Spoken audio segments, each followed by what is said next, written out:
আমি কালকে বলছিলাম কিনা জানি না, বাংলাদেশে 1,98,000 পীর আছে। কত ভাবছেন আমি কৌতুক করছি? না, এটা সরকার জরিপ পাইছে। কিভাবে? আইডি কার্ড দেওয়ার সময় ফর্ম পূরণ করতে হয়েছে, ওই ফর্মের মধ্যে একটা ঘর ছিল পেশা কি, 1,98,000 লোক লেখছে পেশা হচ্ছে পীরালি। তো সরকার পেয়ে গেছে পীর আছে কত? 1 লাখ। এখন চিন্তার বিষয়, যে লোকটা তার পেশা লেখছে পীরালি, ওটা কি হক্কানি পীর না ব্যবসায়ী পীর? তাহলে আমরা চোখ বন্ধ করে বলতে পারি বাংলাদেশ ছোট হলেও 1,98,000 ভণ্ড পীর আছে।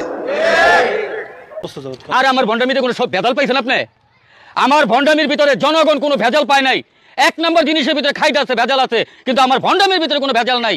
যেমন আমি হ্যাডাম বাবা 5 জামাইয়ের 1 বউ লইয়া সংসার করি। আজকে আমাদেরকে বলে ভণ্ড, তাহিরি দিকে আঙ্গুলটা দে, মজা পায়, নামটা লই লিখতে বাইরে লই জায়গা আছে না নাই?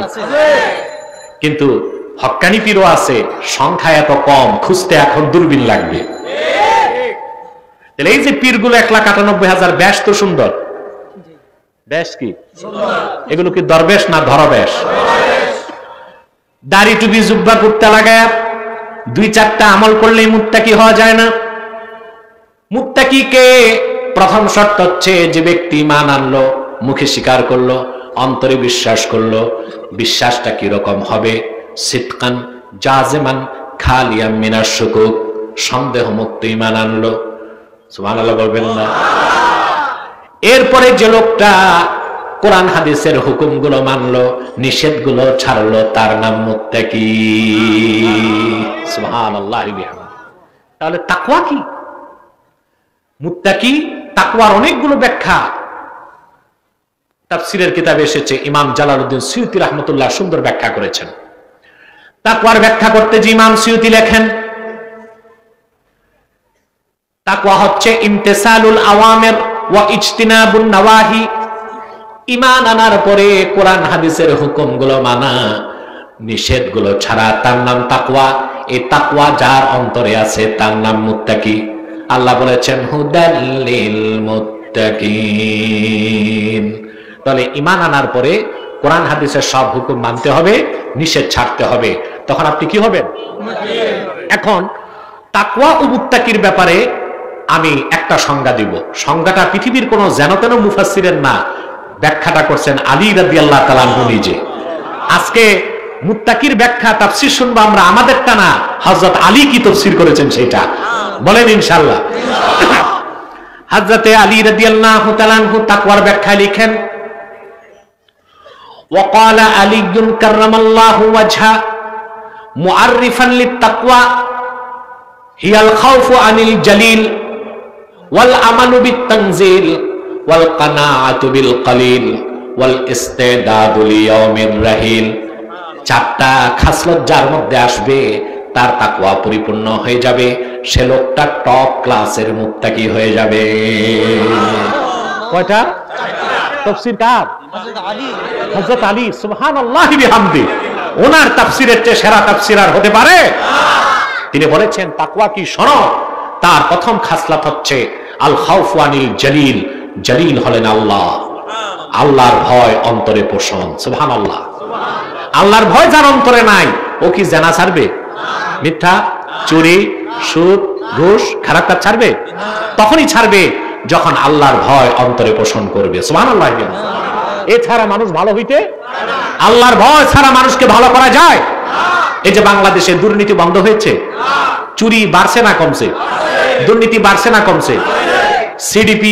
সিডিপি নির্বাচনের আগে ঘোষণা করলো বাংলাদেশ থেকে 92,000 কোটি টাকা চুরি হয়েছে, পাচার হয়েছে। কত? 92,000 কোটি টাকা, প্রায় 1 লক্ষ কোটি টাকা। 1 লক্ষ টাকা গেল কই? সিডিপি কে জিজ্ঞেস করা হয়েছে টাকা গেছে কই? সিডিপি মনে মনে কয় কই গেছে তোমরা জানো? কই গেছে আমি জানি। আমার মেহনতি বাঙালি, বুভুক্ষ ক্ষুধার্ত বাঙালির রক্ত পানি করা ঘামের পয়সা এই দেশের ভণ্ড রাজনীতিবিদ আর চরিত্রহীন কর্মকর্তারা বাংলাদেশ থেকে চুরি করে বিদেশে পাচার করেছে। টাকা ফিরে আনা সহজ, শরিয়া আদালতে বিচার করেন। চোরের শাস্তি কি? জোরে বলেন। দেশের চরিত্রহীন ভণ্ড মুনাফেক রাজনীতিবিদ আর শীর্ষ পর্যায়ের ব্যবসায়ী 10 জনের হাত কেটে দেন আর ঘোষণা করেন টাকা বাকিটা ফেরত আনো, নতুবা এক হাতের পর দ্বিতীয় হাত কাটা হবে। আমার বাঙালির রক্ত পানি করা ঘামের পয়সা বিদেশ থেকে ফিরিয়ে আনা যাবে। কেন? যারা এই চুরিগুলি করছে ওরা কি অশিক্ষিত? সব বিশ্ববিদ্যালয় থেকে পড়াশোনা করছে, মাস্টার্স, অনার্স, হায়ার এডুকেটেড। বিলাসবহুল বাড়ি, কোটি টাকার গাড়ি, নারী নার্সারি, কানাডায় বেগম পাড়ার বাড়ি, সব আছে, কিন্তু চুরি। কারণ ওরা ইতিহাস পড়ছে, দর্শন পড়ছে, ভূগোল পড়ছে, বাংলা সাহিত্য পড়ছে, সব পড়ছে, শুধু ওদেরকে আল্লাহর কোরআনের এলেম শেখানো হয় না। আল্লাহর ভয় নাই, এজন্য চুরি করে। তাহলে তাকওয়া কয়টা জিনিস? প্রথম হচ্ছে আল খাউফু আনিল জালিল, আল্লাহর ভয় অন্তরে পোষণ। আল্লাহকে ভয় করলে খারাপ কাজ করা যায় না। আল্লাহ পাক কোরআন কারীমে বলেছেন, فَأَمَّا مَنْ طَغَى وَآثَرَ الْحَيَاةَ الدُّنْيَا فَإِنَّ الْجَحِيمَ هِيَ الْمَأْوَى।